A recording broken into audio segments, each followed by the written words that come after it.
Hola a todos nuestros amigos y amigas de Radio Conexión Vida. Sean bienvenidos a esta edición de Contextos. En el segundo programa del año vamos a explorar a una gran escritora e intelectual británica que se llama Virginia Woolf y quien también fue considerada como una de las figuras más emblemáticas del feminismo moderno. Adeline Virginia Stephen nació un 25 de enero del año 1882 en las postrimerías del siglo XIX. Sus padres la educaron de forma personal durante toda su infancia y nunca fue a la escuela ni a la universidad. De hecho, solamente sus hermanos varones fueron quienes pudieron gozar, digamos, de este privilegio en una sociedad bastante diferenciada. El ambiente en el que se crió Virginia fue realmente estimulante para las artes, la política y en general de la cultura, ¿no? De hecho, su padre fue un historiador y ensayista, mientras que su madre, en cambio, tenía muchas relaciones en la aristocracia británica. La casa de los Stephen, de los padres de Virginia Woolf, siempre congregaba de vez en cuando a varios intelectuales, escritores y literatos como Henry James, lo cual también fue tomando forma y va a influir muchísimo en la educación temprana de Virginia. Sin embargo, hay dos episodios fundamentales que van a marcar su vida, digamos, hasta sus días finales. En 1895 va a fallecer su madre de forma repentina por una fiebre reumática y luego 10 años después su padre también va a morir, pero esta vez por cáncer. Ambas desgracias van a hacer que Virginia Stephen tenga sus primeros episodios de crisis depresiva, ¿no? Desde los 23 años en adelante también ella va a intentar quitarse la vida en varias ocasiones, acosada por este y otros problemas de su época. Ahora, es importante resaltar que, de hecho, en varios escritos autobiográficos, Virginia confiesa haber sido ultrajada por sus hermanastros, que eran hijos de un anterior matrimonio de su madre. A pesar de estos abusos sexuales que va a haber sufrido Virginia por un buen tiempo, tras la muerte de sus padres, tanto ella y sus hermanos se mudarán hacia Bloomsbury, ¿no? Una localidad también de Inglaterra, y desde allí va a enriquecer su vida más en el aspecto literario y el aspecto cultural. Su casa será desde entonces, bueno, su nueva casa, su nuevo domicilio va a ser desde entonces el punto de reunión de muchas personalidades influyentes de la época y sobre todo muy cultas, como lo fueron el filósofo Bertrand Russell, el poeta T.S. Eliot o el economista John Maynard Keynes, ¿no? A sus 30 años, Virginia ya tiempo después va a contraer matrimonio con uno de los integrantes de este círculo o grupo de Bloomsbury, ¿no? Dada la gran proliferación y la amistad intelectual que había en la casa de Bloomsbury, a todos quienes acudían a la casa de Virginia Woolf se le conocía como el círculo de Bloomsbury, ¿no? Virginia luego va a contraer matrimonio con uno de los integrantes de este mismo círculo, de este grupo que se llamaba Leonard Woolf. De allí que con el tiempo Virginia Stephen adquiriera el apellido de su esposo, ¿no? Y sea mundialmente reconocida como Virginia Woolf. El continuo contacto con el grupo, los debates y las visitas en Bloomsbury van a condensar una serie de ideas en Virginia que se van a ver reflejadas en su pensamiento y también en su escritura, ¿no? Por ejemplo, la aceptación de la diversidad sexual, la homosexualidad, la bisexualidad, la igualdad, el feminismo y otras ideas que van a ser muy importantes para su época.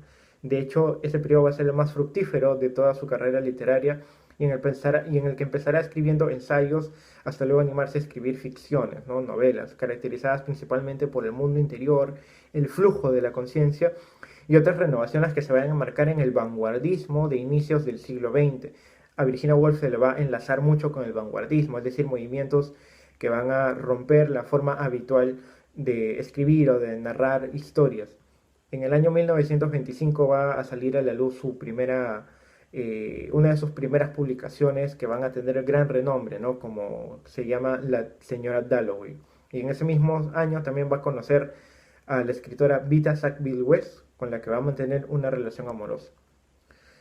Ahora, a pesar de las crisis nerviosas que haya padecido Virginia Woolf y también de la depresión que era mucho más aguda en sus últimos años de vida, en 1941 Woolf se va a colocar varias piedras en su abrigo y se sumerge en el río Ouse en Inglaterra para que se la lleve la corriente. De hecho, antes de suicidarse, Virginia Woolf deja dos cartas, una a su esposo Leonard y otra a su hermana Vanessa, ¿no? Agradeciéndoles por el tiempo compartido y el amor, por supuesto. Mucho se ha debatido por el tema psicológico y actualmente existe un consenso de que Virginia Woolf padeció de bipolaridad y que en la escritura, pese a que era una labor muy demandante y agotadora y que incluso se le había recomendado que la abandone, fue una actividad que le ayudó a sobrellevar este problema de la existencia. Bien, teniendo en claro ahora estos aspectos biográficos importantes que nos ayudan a contextualizar la vida y la obra de Virginia Woolf, nos vamos a centrar ahora en una de sus novelas más singulares que se titula Alfaro. Esta novela fue publicada en el año 1927 y la edición que nos acompaña hoy tiene alrededor de 267 páginas, 270 más o menos, y fue publicada por la editorial Planeta en el año 2003. Es una reedición de la novela originalmente publicada en el año 1927. Ahora, la novela nos cuenta la vida de la familia Ramsay y sus invitados en Escocia, y está dividida en tres partes. Se nos presentan tres tiempos también en las que se intenta ir a un faro, ¿no? Es un lugar muy ansiado por uno de los hijos de la señora Ramsay que se llama James, y en lo esencial durante toda la historia, durante toda la novela, lo más importante va a ser las impresiones, los pensamientos que tenga cada uno de los personajes y no tanto la acción exterior, no tanto las acciones que suceden en la novela, que en realidad son muy pocas.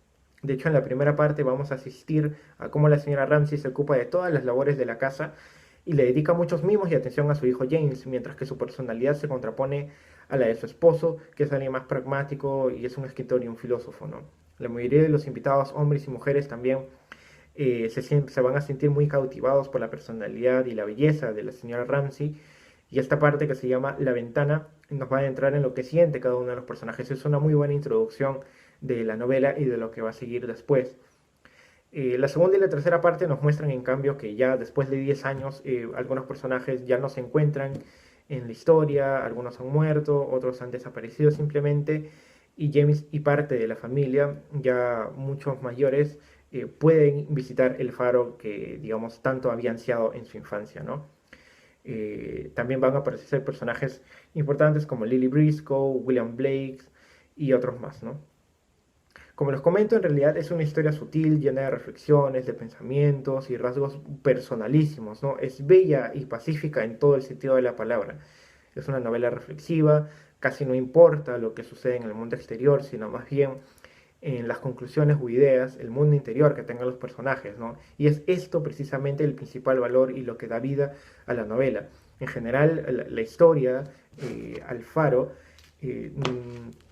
tiene un ritmo lento de por sí, ¿no? Con descripciones largas e incluso poéticas. Casi no transcurre, como les comentaba, ninguna acción ni ningún diálogo. La historia está plagada de descripciones y preguntas, interrogantes que se plantean constantemente los personajes, lo que puede resultar algo tedioso para algunos lectores, ¿no? Mi consejo es que si quieren leer esta novela, háganlo en un momento donde tengan muchas horas libres o varias horas libres y puedan sentir verdaderamente el mensaje y la hondura de la autora que nos plantea pues en sus reflexiones y en esta novela. Vamos a ir con la primera cita de esta gran historia, que es de la parte inicial del libro. Al mirar los lejanos montículos de arena, William Banks pensaba en Ramsay. Se acordaba de un camino en Westmoreland, de Ramsay recorriendo a zancadas un camino, vagabundeando por él con aire de soledad que parecía serle tan natural.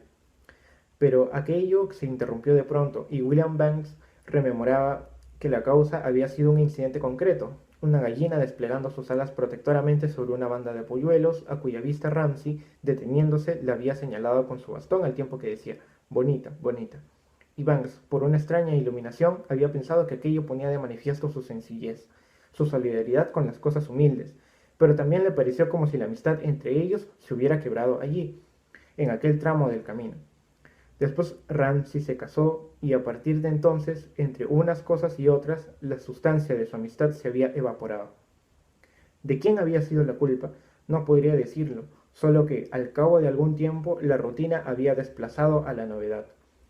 Se veían para repetir siempre lo mismo, pero en aquel mudo coloquio con las dunas arenosas, William Banks se decía que su afecto por Ramsay no había disminuido de ninguna manera, sino que allí estaba su amistad, yaciendo sobre las dunas al otro lado de la bahía, como el cuerpo de un joven recostado sobre una turba durante 100 años, pero con el rojo de sus labios tan vivo como siempre. Esta es una parte importante porque nos explica de forma introductoria cómo varios de los personajes tienen un sentir casi unánime con respecto a la señora Ramsey, sobre su belleza, su personalidad. Y este es uno de los muchos puntos de vista que van a ser parte de la novela y que nos va a narrar diversos sentimientos. Vamos a ir con otra cita.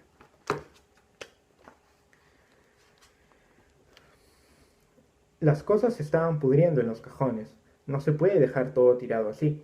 La casa estaba hecha una ruina y un dolor.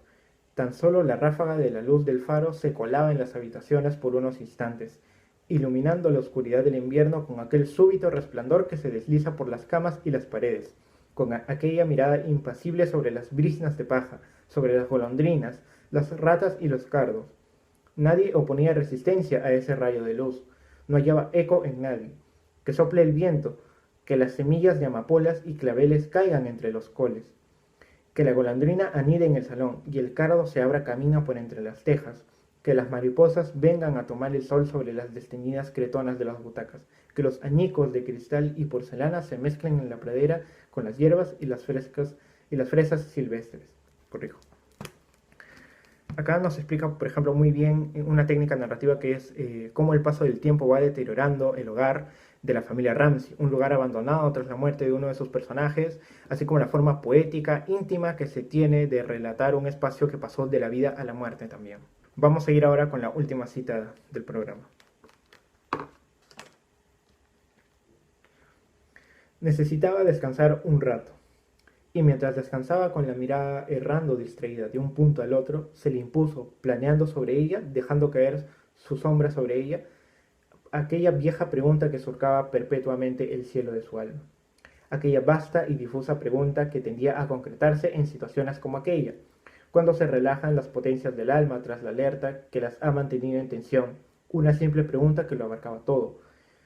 ¿Qué sentido tiene la vida? Y que con el paso de los años tiende a estrechar su cerco. La respuesta reveladora jamás se había producido. Era una gran revelación que tal vez no se produjera nunca. Solo se producían, para sustituirla, pequeños milagros cotidianos, vislumbres, cerillas que se encienden inesperadamente en la oscuridad, como esa que acaba de encenderse. Una por aquí, otra por allá, ella al lado de Charles Stanley y una ola rompiendo.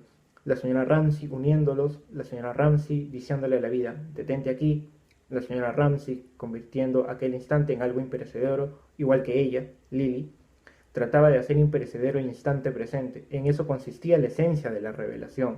Se quedó mirando las nubes que pasaban y las hojas que se estremecían. En el seno del caos las cosas tomaban forma. A veces su perenne transcurso y oleaje desemboca en la estabilidad. Vida, detente aquí, había dicho aquel día la señora Ramsey. Y Lily repetía, señora Ramsey, señora Ramsey. Esta revelación se la debía a ella. Acá, digamos, lo que podemos comprender o interpretar son todas las inquietudes que nos transmite uno de los personajes que se llama Lily Briscoe, ¿no? Que es una pintora y de alguien también que no tuvo y no encuentra todavía las respuestas y continúa, sin embargo, ¿no? En varios pasajes de la novela vamos a asistir también y vamos a encontrar preocupaciones de la autora Virginia Woolf, así como situaciones con las que tuvo que vivir con su familia, ¿no? Se ha mencionado mucho de Alfaro, que retrata muchas situaciones de la infancia de Virginia Woolf cuando vivía en Gran Bretaña, ¿no? Podemos definir en general que en la historia no hay un protagonista principal ni tampoco del todo personajes secundarios, o en todo caso podría afirmarse que todos los personajes son secundarios, ¿no? Casi todas las personas que intervienen, aunque la mayor frecuencia se le atribuye a veces a personajes femeninos como la señora Ramsey o Lily Briscoe, tiene como punto de partida un pensamiento, algo que no se puede asir o algo que no es concreto, ¿no? De hecho, el centro de todo va a ser la subjetividad y el tiempo, ¿no? El pensamiento en sí mismo.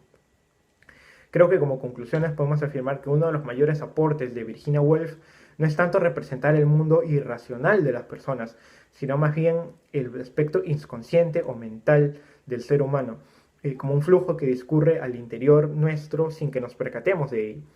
A esta serie de pensamientos no del todo desordenados, pero que emergen en una historia y se entremezclan con la narración, se le conoce como monólogo interior. Esta va a ser el principal o uno de los grandes aportes que tiene Virginia Woolf a la novela moderna.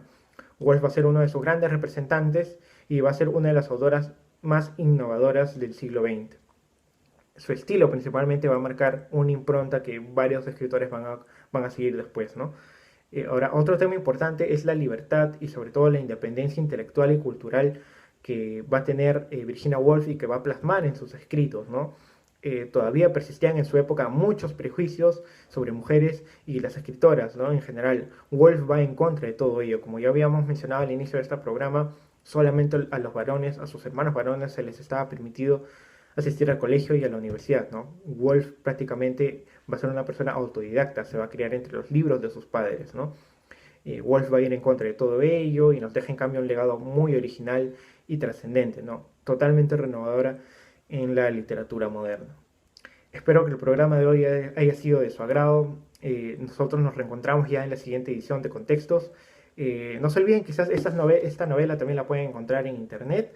Si ustedes la desean leer en formato físico, pues bienvenido, también la pueden encontrar en librerías de libro viejo y me parece que todavía hay ediciones actuales sobre las novelas de Virginia Woolf. No se olviden de seguirnos en nuestras redes sociales y también en nuestra página web www.conexionvida.pe. Conmigo será hasta la próxima edición.